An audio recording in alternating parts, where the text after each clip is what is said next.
Nama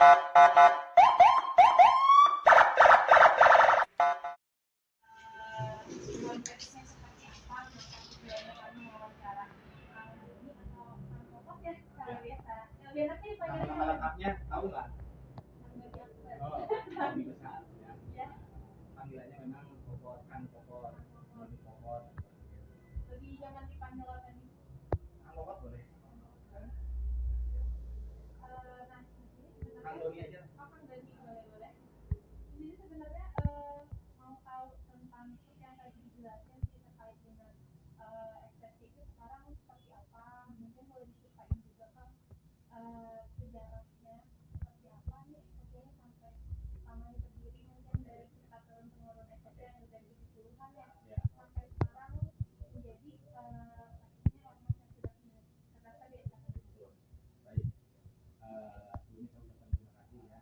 Saya juga ketika kedatangan dari teman-teman mahasiswi, mahasiswa yang mewawancari saya, tentunya ini juga jadi sesuatu yang positif agar informasi tentang STC ini bisa sampai juga bukan hanya di internal STC, melainkan kan ke masyarakat luas, khususnya di Bandung Raya. Nah, melalui anak-anak mahasiswa, kita juga karena memang di STC sudah ada pelajar mahasiswa di Indonesia, nah tentunya mereka lah yang generasi penerus ini di STC agar supaya menyampaikan bahwa STC saat ini itu berbeda dengan STC yang dulu. Memang STC lahir atau berdiri di tahun 82. Itu kan sudah disepakati bahwa STC itu memang berdiri itu tahun 1982.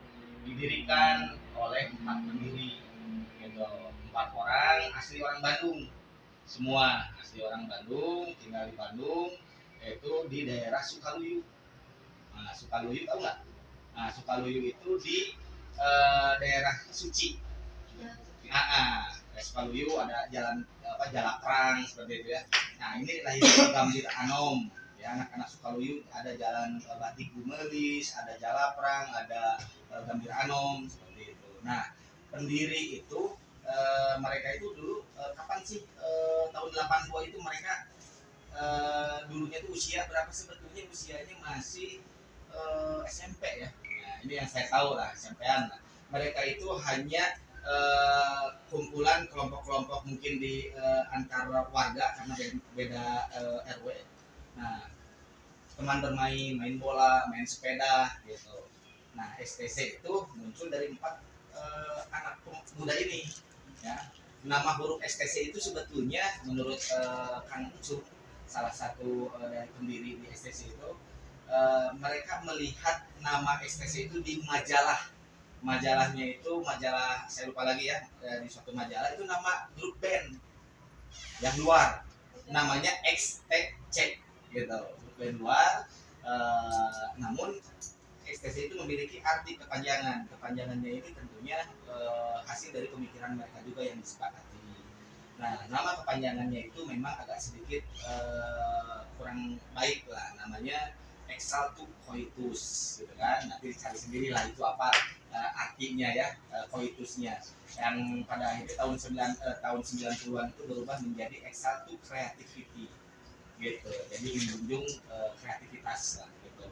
Nah, dari mulai lahir tahun 82 memang STC itu berkembangnya mulai banyak yang gabung minat di STC itu di tahun 90-an gitu, tahun 90, 91 termasuk saya sendiri masuk atau kenal STC itu di tahun 94 ya kan. Tahun 94 saya mengenal STC, terus di STC itu ada kultur penerimaan anggota. Nah, kultur penerimaan anggota itu namanya ospek. Jadi sebelum masuk resmi menjadi anggota itu si calon anggota di ospek dulu. Nah, ospeknya seperti apa? Ospeknya seperti ya kita ketika masuk kampus lah, apa namanya, untuk penerimaan siswa tuh kampus ya di ada loncok kayak gitu, itu sama lah kurang lebih. Makanya orang yang pernah di ospek di STC mungkin ketika dari SMA masuk ke universitas nggak terlalu kaget. Nah, nggak terlalu kaget untuk menghadapi atau mengikuti ospek tersebut. Nah, karena ospek di kita itu jauh lebih berat dibandingkan ospek mau masuk universitas seperti itu. Nah, budaya itu berjalan sampai tahun mungkin saat ini juga masih ada yang melaksanakan ospek atau kultur budaya yang ada di STC. Tapi kami ketika STC saat ini sudah usia 40 tahun, kita singkat aja ya, 40 tahun ini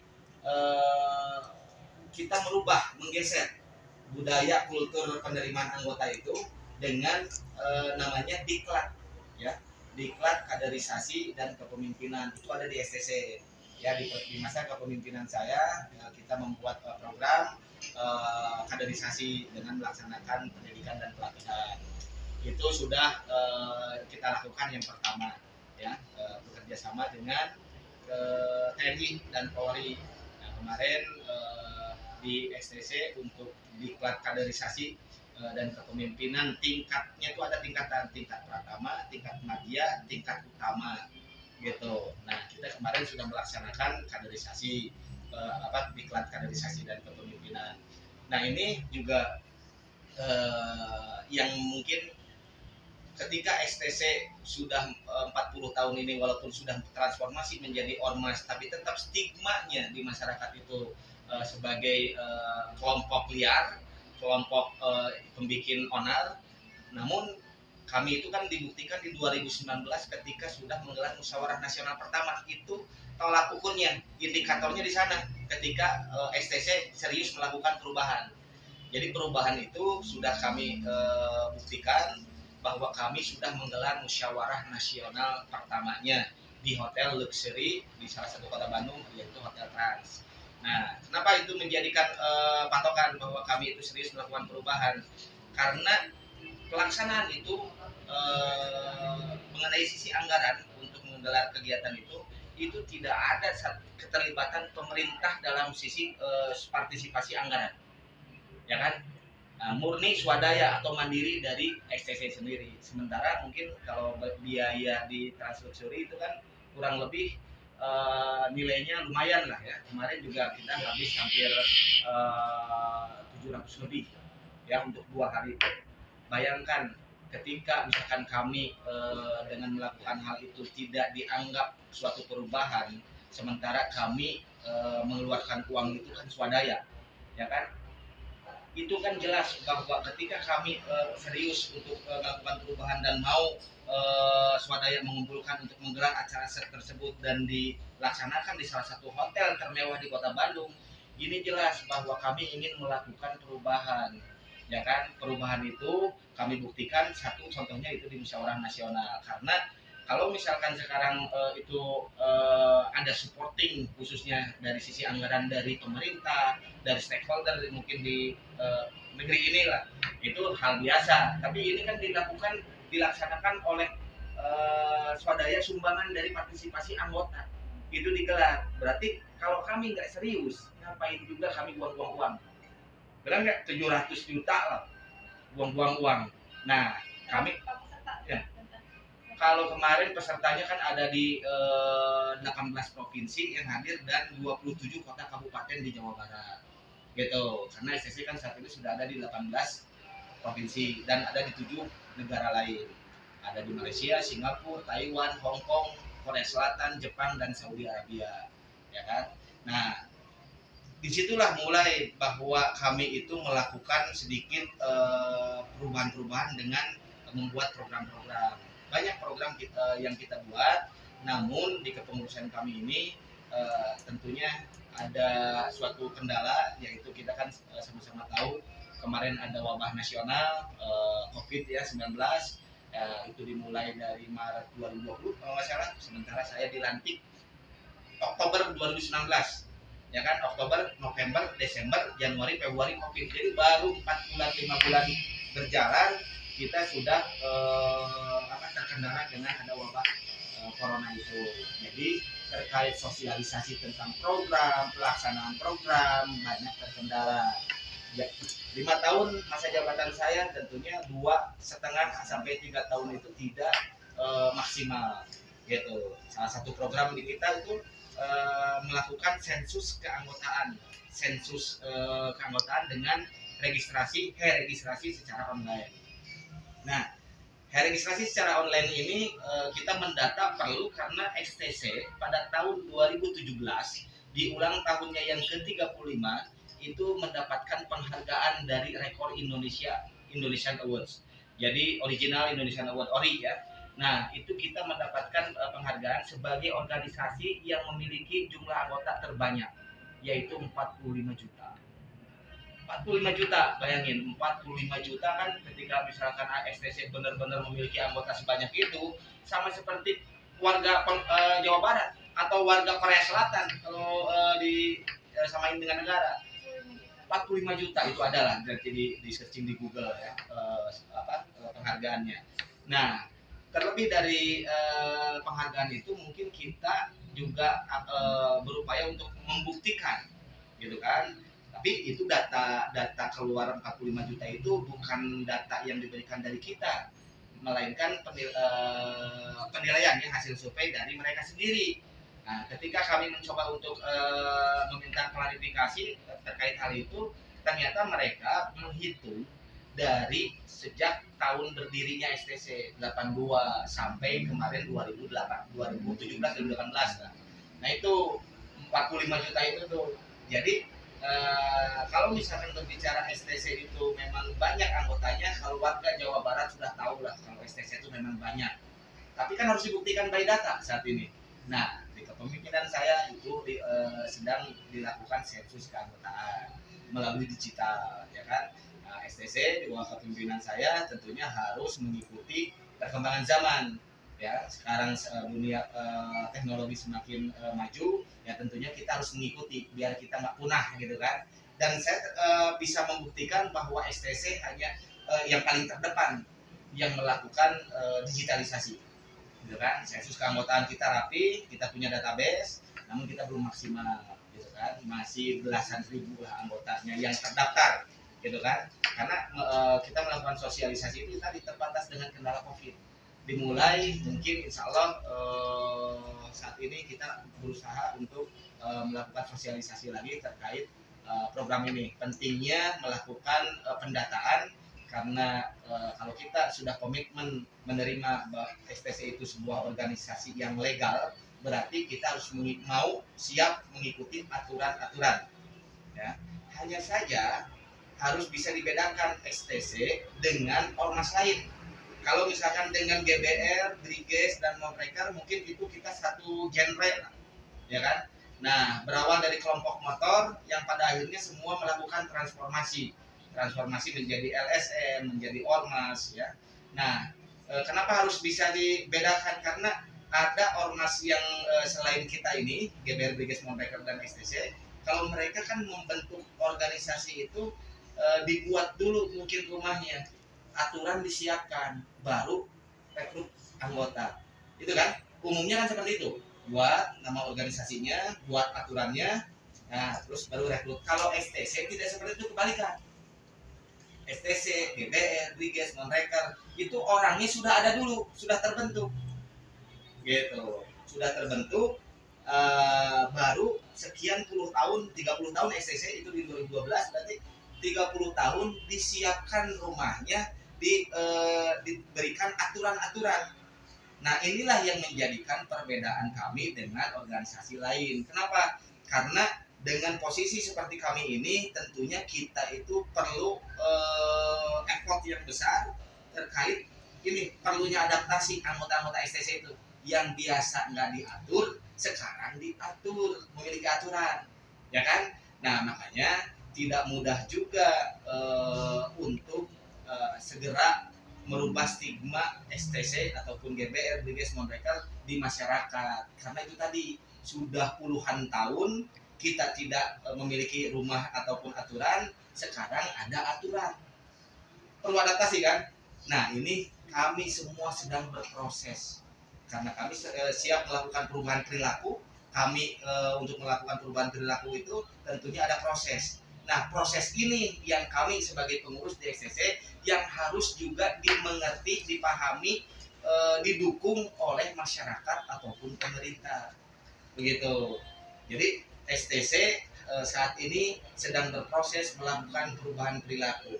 Kalaupun dalam perjalanannya masih ada anggota-anggota yang mengaku STC terus melakukan tindak kriminal, ya, kejahatan, tentunya itu sesuatu hal yang wajar karena jumlah STC yang banyak yang sudah 30-an tahun itu kita itu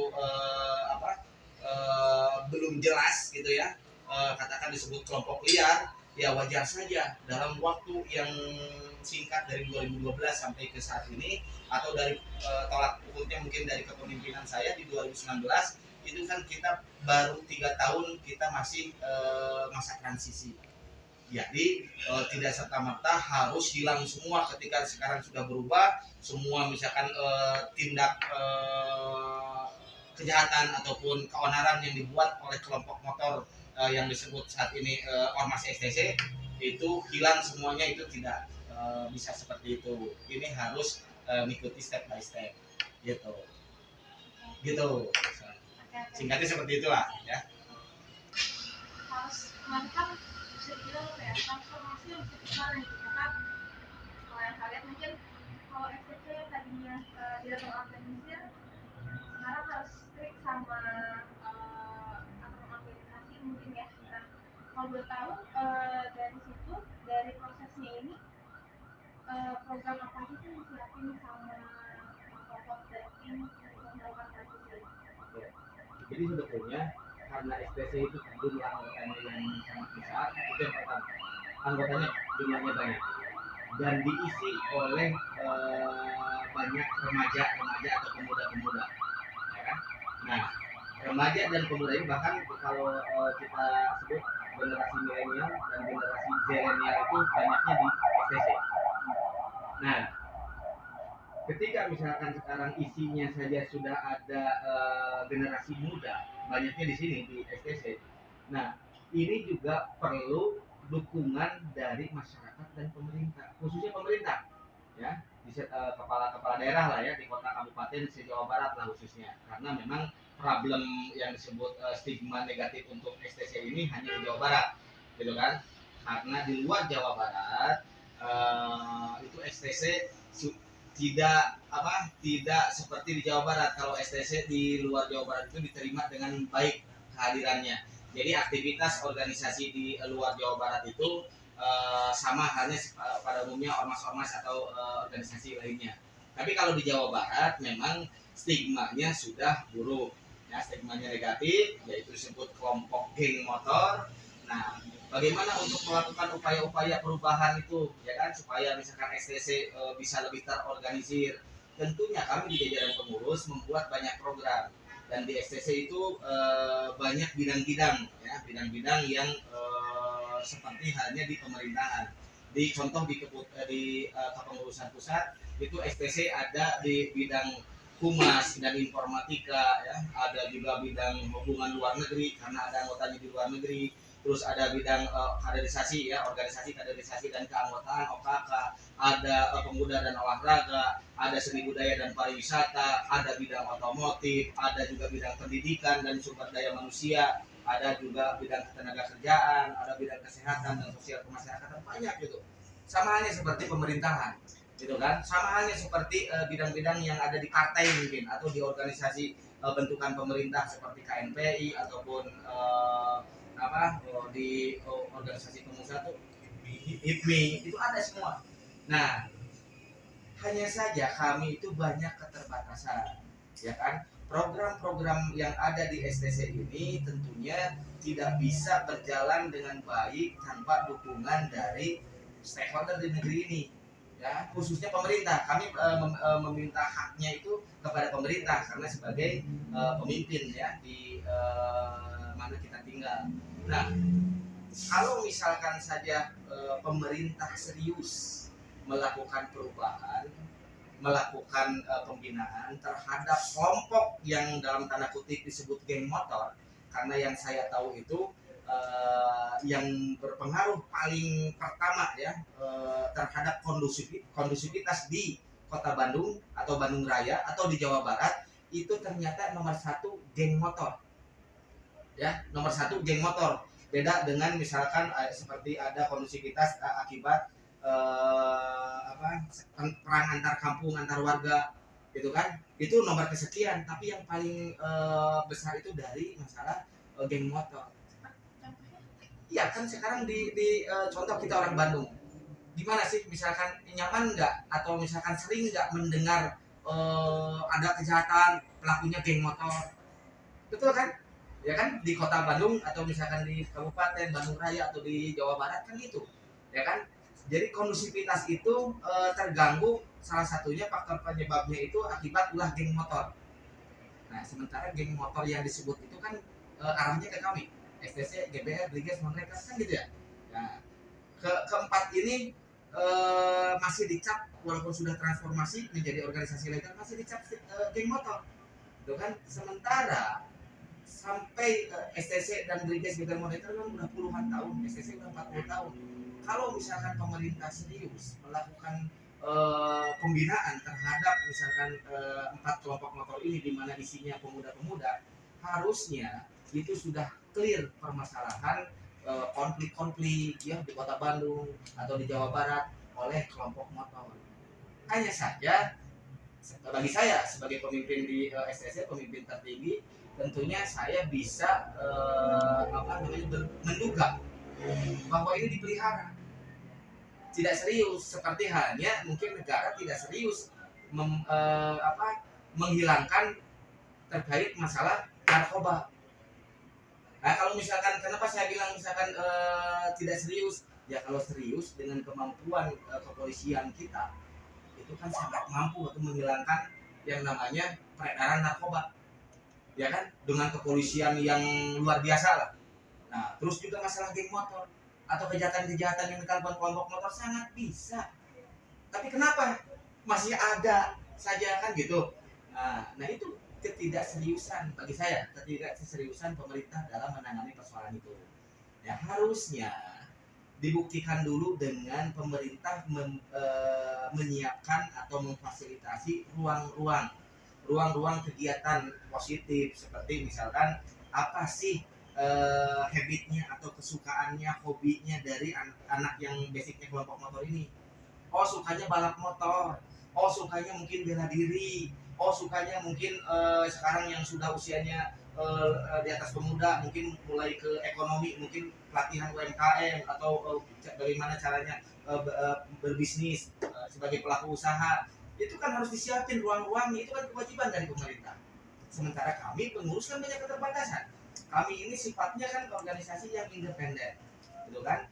Organisasi yang sumber keuangannya saja berdasarkan dari iuran anggota, sumbangan dari donatur dari internal ataupun dari eksternal, atau misalkan usaha-usaha yang dimiliki oleh si organisasi tersebut. Itulah sumber keuangan dari sebuah organisasi. Sementara di STC tidak ada iuran, walaupun secara anggaran dasar ada iuran anggota. Karena ini masa transisi, ketika kami terapkan iuran langsung, saya menjabat sebagai ketua umum, saya terapkan iuran ya ke anggota, walaupun itu bulanan, walaupun itu nilainya mungkin katakan 1.000 per bulan tiap orang, itu akan menjadi tanda tanya besar, akan menjadi prasangka yang buruk dari anggota STC sendiri. Kan STC yang tadinya nggak ada aturan, ya kan sekarang diatur. Terus sekarang berbicara masalah nominal uang, sekarang terapkan oleh kita harus bayar iuran. Itu belum siap STC. Kalau organisasi lain kan sudah jalan, ya kan? Nah, kalau STC belum siap, tapi nanti juga pada akhirnya akan diterapkan, ya. Nah, kalau misalkan ruang-ruang positif itu sudah disiapkan selama ini oleh pemerintah, ya, kegiatan-kegiatan itu misalkan sudah difasilitasi, tentunya ketika anggota STC di GSGBR mereka masih melakukan kegiatan-kegiatan liarnya membuat resah masyarakat, kalau mau diberantas, dibasmi, dibubarkan juga masuk di akal logis. Sudah dilakukan pembinaan, sudah difasilitasi, betul. Kalau selama ini misalkan difasilitasi aja enggak, dibina juga enggak, ya kan? Terus sekarang upaya itu upaya akhir, yaitu penindakan itu nggak akan selesai.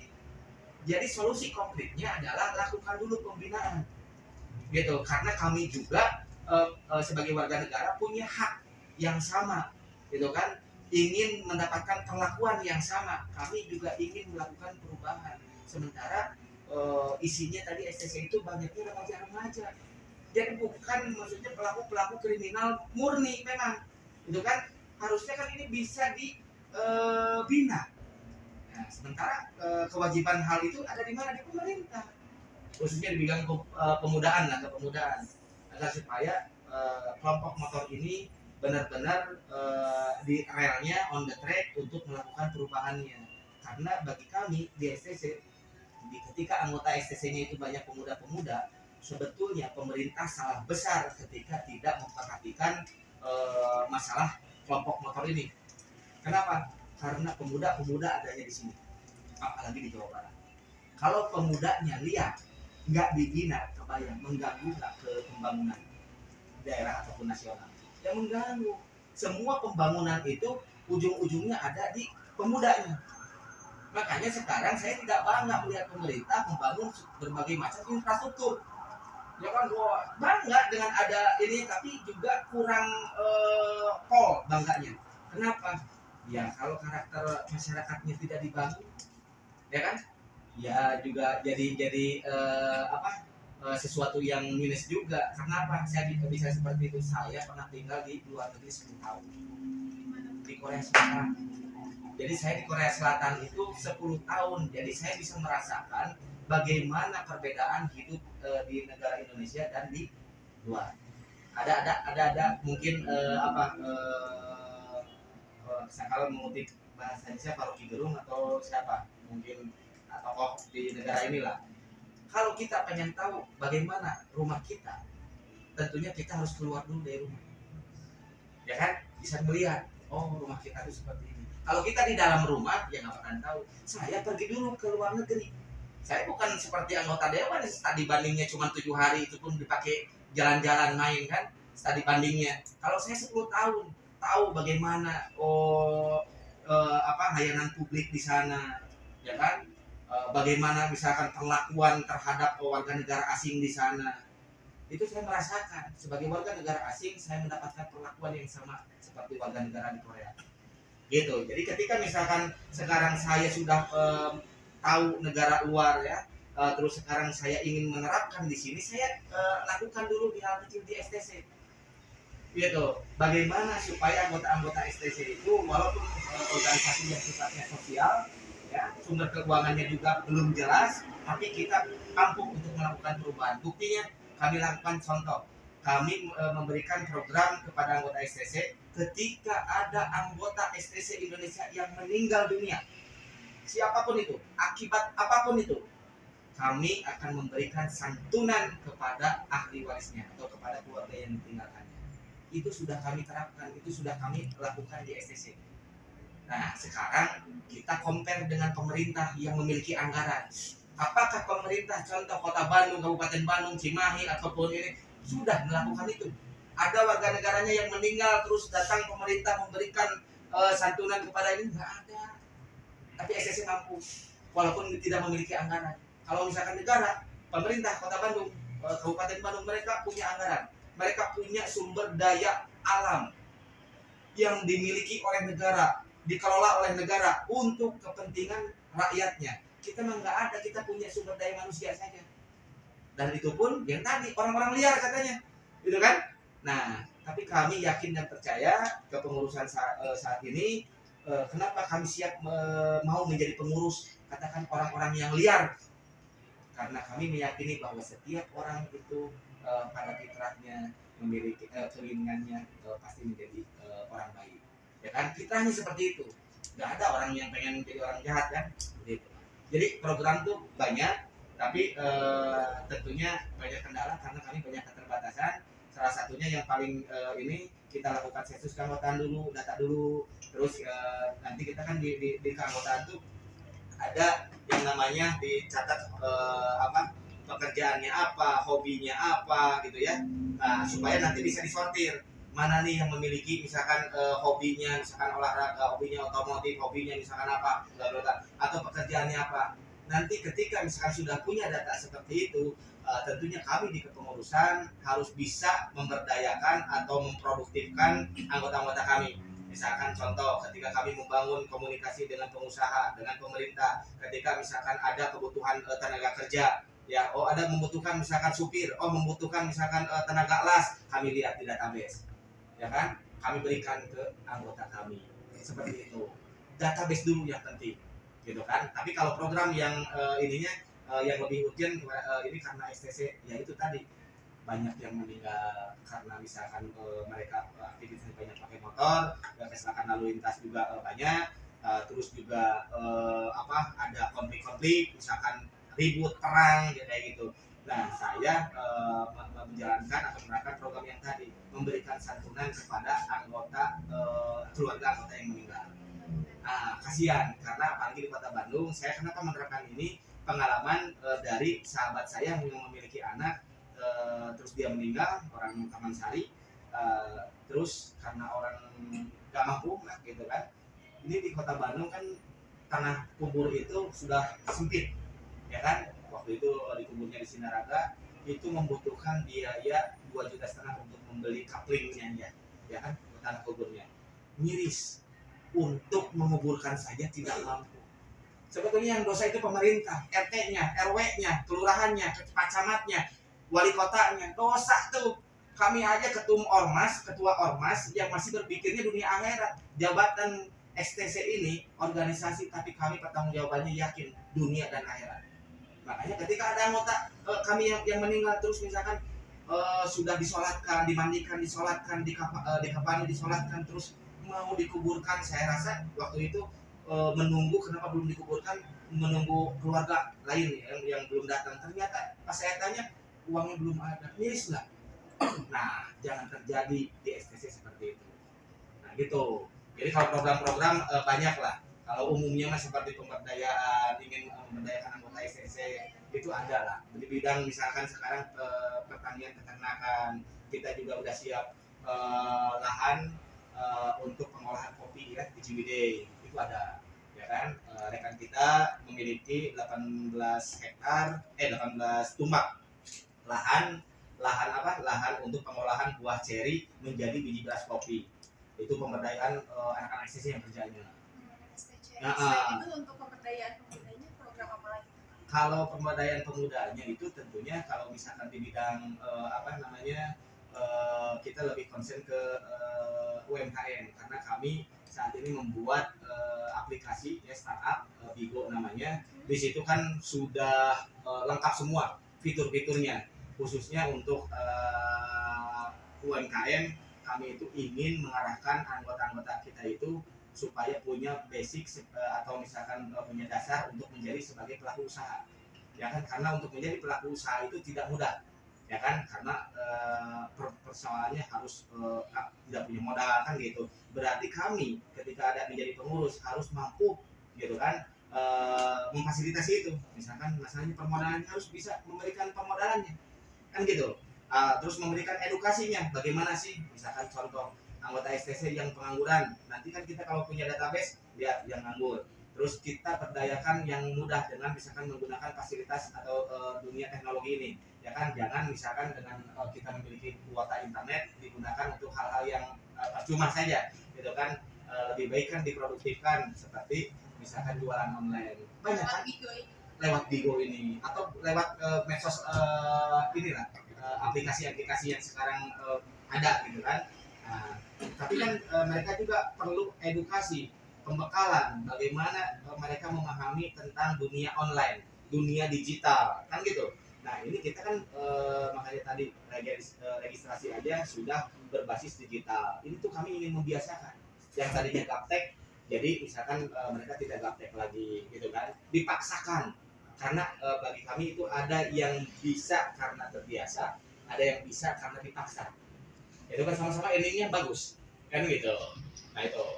Oke, tadi Bapak juga menyinggung tentang bagian aktivitas pemudaan di STC sama untuk perempuan. Nah itu boleh nggak dijelaskan secara detail? Kalau di STC itu tadi ada sekarang sayap organisasinya, ya kan. Sayap organisasinya itu tadi PMSI, Pelajar Mahasiswa STC Indonesia. Ada juga Gayatri, itu perempuannya STC Indonesia. Nah, sementara sebelum organisasi ini legal, terdaftar di Kemenkumham, STC itu ada namanya tim-tim gitu, tim chapter gitu kan. Ya, timnya itu tim dari nama-nama di wilayah gitu. ada tim misalkan tim perempuan tuh ladies sexy road, ada queen bee, semua gitu itu perempuan semua, ada queen bee, ladies sexy road, ada XLG, ada macam-macam. Nah, ketika sudah munas pertama, adik-adik kita sudah sebutkan itu semua melebur menjadi Gayatri, gitu kan? Nah, itu mau nggak mau harus ikut semua ke Gayatri. Dari Queen Bee, dari XLG, dari Laser, gitu kan? Itu perempuan-perempuan STC-nya tuh kumpul semua di Gayatri. Di Gayatri nanti ada ketua umumnya juga, gitu kan? Di PMSI pelajar mahasiswa ada ketua umumnya juga, seperti itu. Oke. Itu biasanya kegiatannya apa tuh Pak? Buat yang sama PNS? Kalau ya lebih inilah mungkin kalau perempuan-perempuan lebih ke pemberdayaan perempuan dan pelindungan anak gitu ya, karena di kita juga ada bidang itu.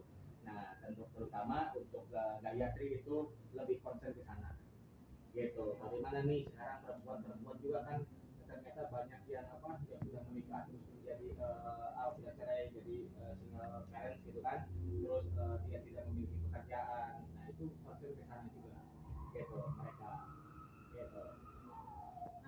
Kalau gitu, kalau untuk PNS ini seperti apa sih kegiatan kepemudaan dan mahasiswa? Kan ini yang jadi concernnya ya, Nah, bisa dibilang. kalau PMXI sebetulnya sebagai generasi penerus di STC, tentunya ini juga mereka kan orang-orang yang intelek lah ya.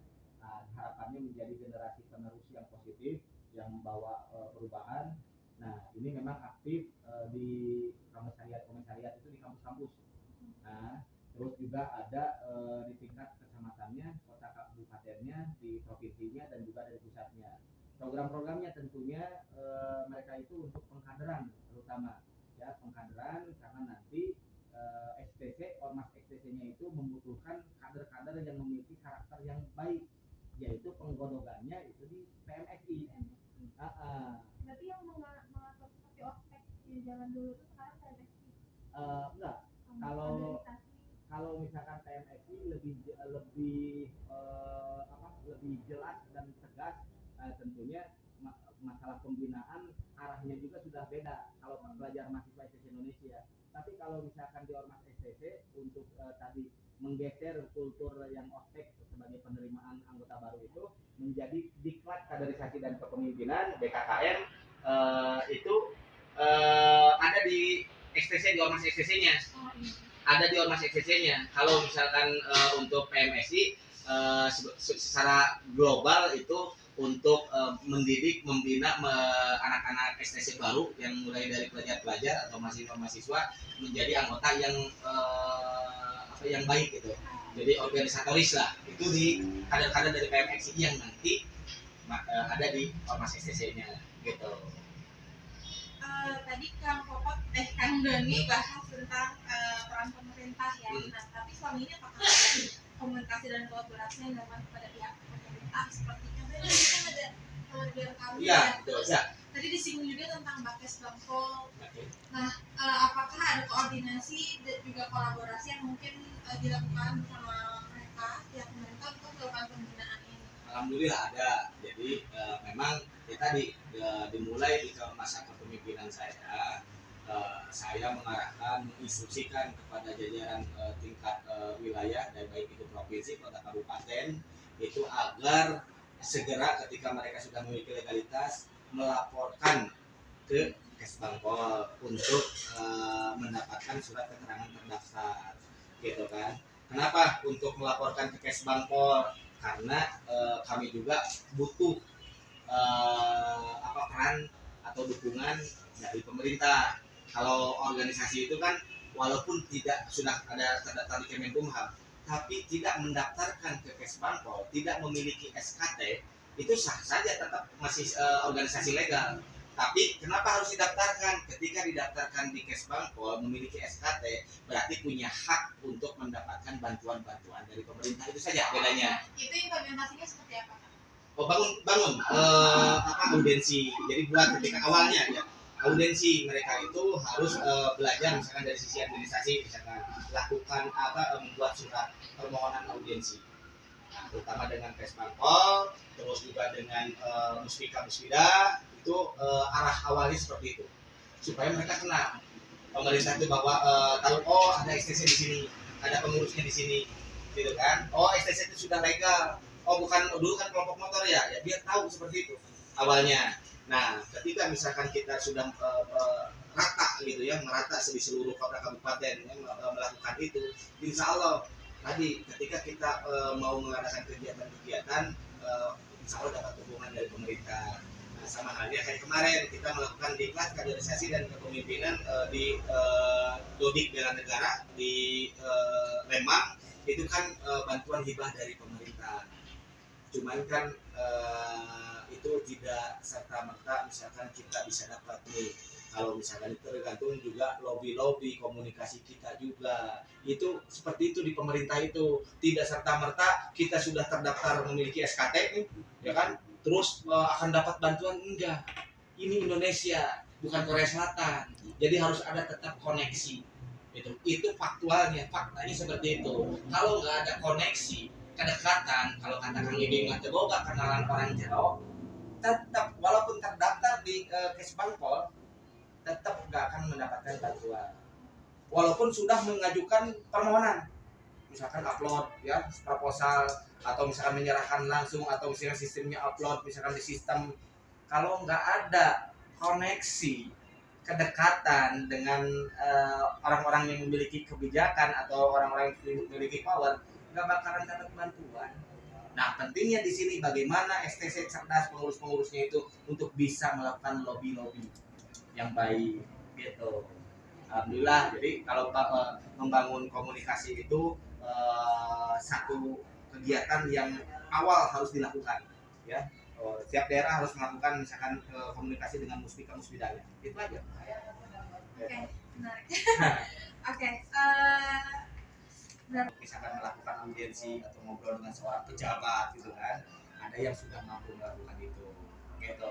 Nah kalau masalah misalkan bantuan dari pemerintah, sama lah, bukan hanya ormas STC, ormas manapun walaupun dia sudah legal dan sudah terdaftar memiliki SKT di Kesbangpol masing-masing wilayahnya, belum tentu mendapatkan bantuan gitu. kendalanya dari sana ya. Kendalanya di sana gitu.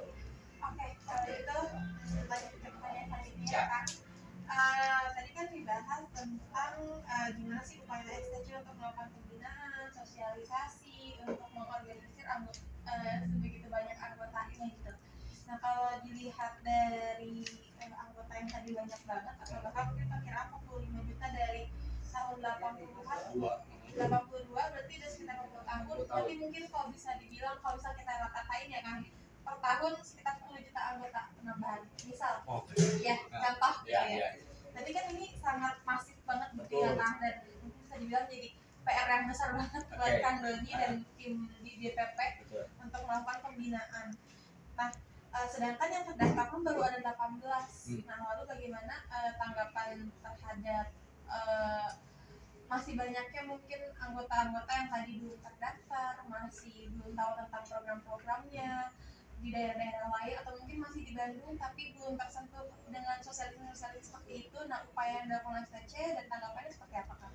Ya, jadi untuk mensosialisasikan segala program yang kami buat itu karena banyak keterbatasan, jadi kami menggunakan fasilitas tadi dunia medsos. Nah, cuman kan tidak menjamin bahwa informasi itu nyampe, gitu kan. Harapannya kami bisa menyampaikan secara langsung. Saya sudah melakukan kunjungan ke anggota-anggota STC yang ada di luar Jawa. Saya sudah melakukan ke Bali, ke Sumatera, tapi waktu itu ke Sulawesi dan Kalimantan itu belum dilakukan karena terkendala COVID. Dan sekarang COVID sudah selesai, terkendalanya kan uang. Melakukan perjalanan ke sana itu untuk memberikan katakan menyapa, terus mensosialisasikan program itu kan harus lebih efektif, itu ketemu langsung gitu kan, lebih ngena. Walaupun sekarang dengan dunia digital bisa misalkan online gitu kan, Zoom Meet gitu kan, menggunakan fasilitas itu, tapi kurang ngena gitu kan. Nah harapannya termasuk jangankan misalkan provinsi di luar Jawa, di dalam saja tadi di Kota Bandung mungkin masih ada yang belum mendapatkan informasi, contoh terkait registrasi KTA. Sekarang itu mendapat KTA itu gimana sih? Orang Bandung masih ada yang belum tahu. Gitu. Nah, ini KTA-nya kan identitas. Nah, identitas ini tuh kita tuh bisa di data anggotanya itu ada di sini, ada di QR-nya. Bisa di-scan.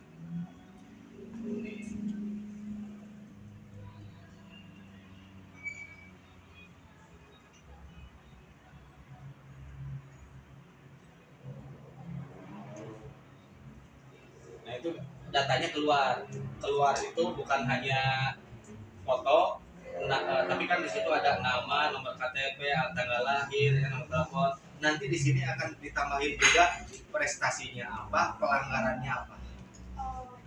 Tercatat. Gitu, prestasinya apa, pelanggarannya atau apa, gitu kan? Atau pernah dia pernah disanksi oleh organisasi atau pernah melakukan kejahatan ya di luar organisasi, itu kami catat. Kenapa? Saya kan tadi saya 10 tahun studi bandingnya di Korea.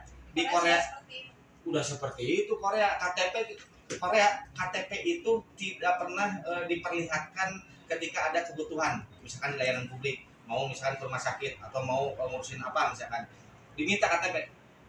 Mana minta KTP-nya? Rata-rata mereka tidak memperlihatkan fisiknya. Ada fisiknya KTP, tapi mereka kebiasaannya, ini kulturnya di di Korea, hanya menyebutkan nomor penduduknya saja. Gitu, langsung dicek. Oke? Dicek keluar datanya semua karena sudah terintegrasi, gitu kan? Nah, di Indonesia kan dengan iktp itu kan tujuannya ke sana.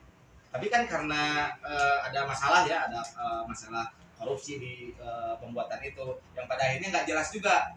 Yang pada akhirnya di Indonesia itu saya sebut bahwa negara itu tidak percaya terhadap produknya sendiri. Kalian mungkin pernah ngalami ngurus sesuatu nggak bawa KTP, saya punya fotokopiannya, mana yang asli? Yang aslinya misalkan buram ada identitas lain, SIM, itu kan? Itulah di Indonesia, negara tidak percaya terhadap produknya sendiri. Padahal tinggal input, itu kan? Ya harusnya kan kalau misalkan berbicara seperti Korea, negara maju lah, itu kan sudah terintegrasi, dan Indonesia pun memang menuju ke sana. Hanya saja kan ada persoalan-persoalan lah. Nah, maksud saya ketika misalkan semua sudah terintegrasi, XTC lah, khususnya di XTC, saya berbicara XTC. Nah, tadi saya bisa mengetahui jumlah anggota saya itu, yang misalkan perempuannya berapa, yang laki-laki berapa, yang bekerja berapa orang, yang tidak bekerja, yang masih pelajar, kan itu perlu database.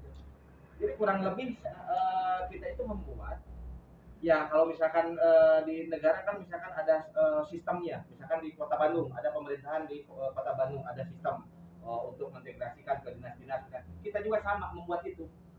Kita pengen punya database gitu. Nanti tugas dan tanggung jawab kita itu apa sih benefitnya ketika anggota orang lain itu masuk ke organisasi XTC, kan harus ada manfaatnya, gitu kan? Kalau saat ini manfaatnya hanya untuk wadah silaturahmi, itu saja, wadah silaturahmi yang nantinya kan agar menjadi wadah untuk pemberdayaan, ya kan? Bagaimana supaya anggota ini produktif, gitu kan?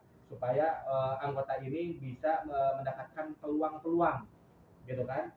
Nah, karena bagi saya meyakini, prinsip saya ketika misalkan saya tinggal di Indonesia itu tidak cukup ilmu saja, ya kan? Gelar saja tidak cukup, tapi kalau tidak punya koneksi, ya kan? Itu. Nah, buktinya banyak sarjana yang nganggur, tidak punya pekerjaan, kan gitu. Yang punya pekerjaan itu yang punya koneksi, link, ya kan? Nah, untuk mendapatkan koneksi itu harus banyak teman.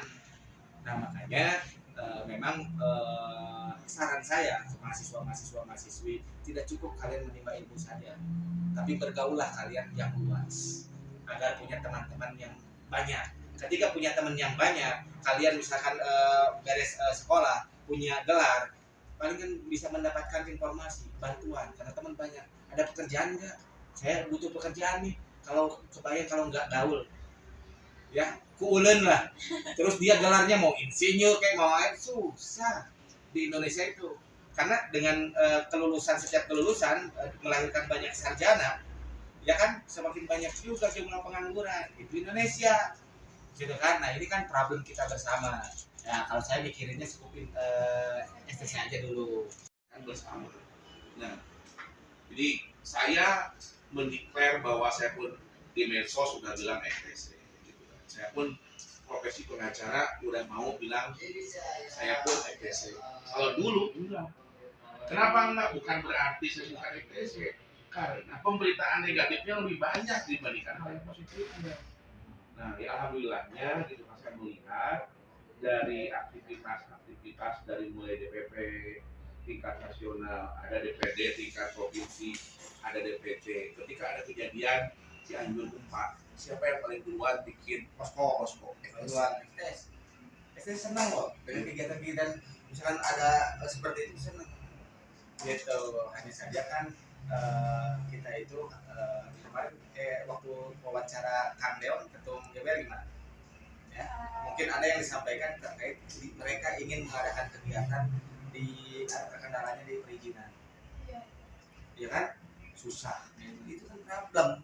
Saya kan juga kencang kepada pihak kepolisian tuh, gitu kan, maksudnya kawal karena anda itu sebagai pengaman, ya kan. Kalau ada kegiatan-kegiatan kawal, kalau misalkan sekarang ingin katanya ini rubah karakternya mereka ini nih kelompok-kelompok motor ini, tapi kegiatan-kegiatannya saja dibatasi, ya kan mau merubah gimana, istilahnya menjadi nafsu kapagung lah, Iya.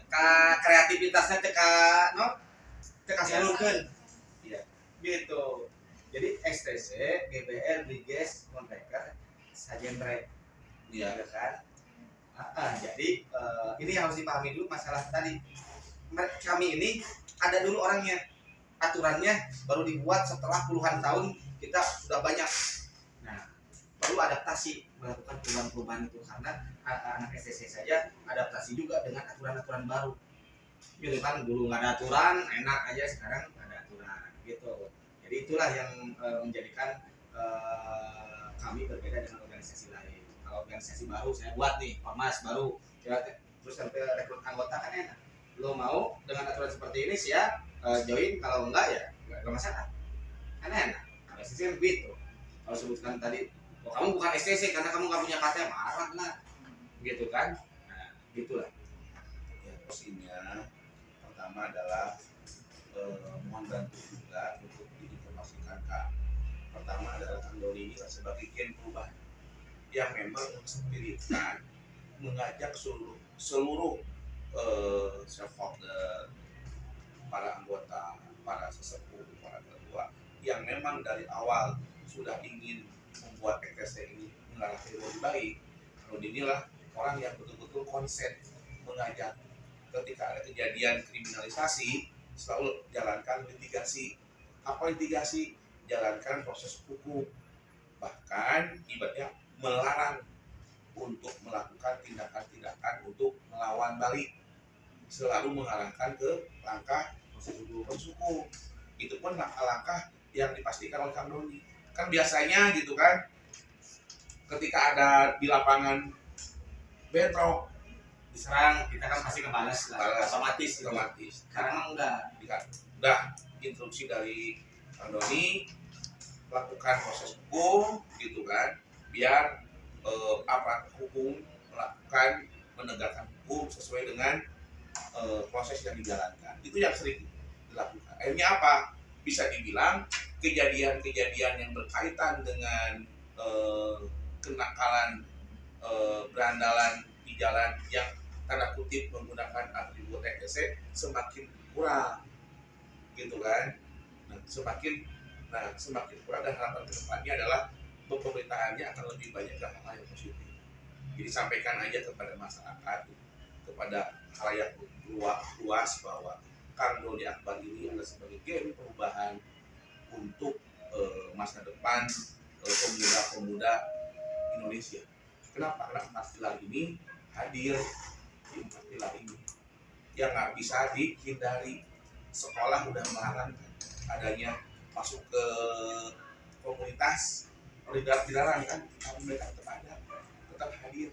Berarti apapun peranan dari kita pun untuk perhatikan tempat lain. Saya lagi contoh kegiatannya ya, TKKM kemarin.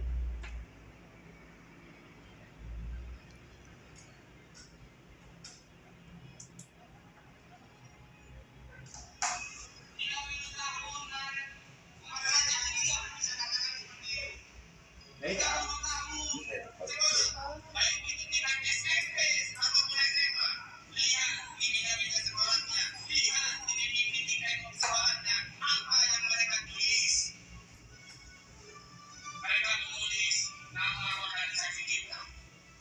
bener kan? Bener nggak? Di meja-meja sekolah ada XCC, tembok-tembok, ya kan? Nah kita baru XCC yang melakukan ini. Gitu. Kalau dari sebelum apa? Iya. Sampai sekarang gimana? Ya, kan ini perlu dukungan dari kesebaran itu. Tuh, ini kami dengan jajaran Muspida di Cirebon, ada wali kota, ada Kapolres, di Kapolres. Nah ini nih anggota SS ya nih, Pak Hari Siregar. Dulu Cirebon, sekarang di Indramayu. Nah, kita melakukan ini. Bahas program pembinaan. Program.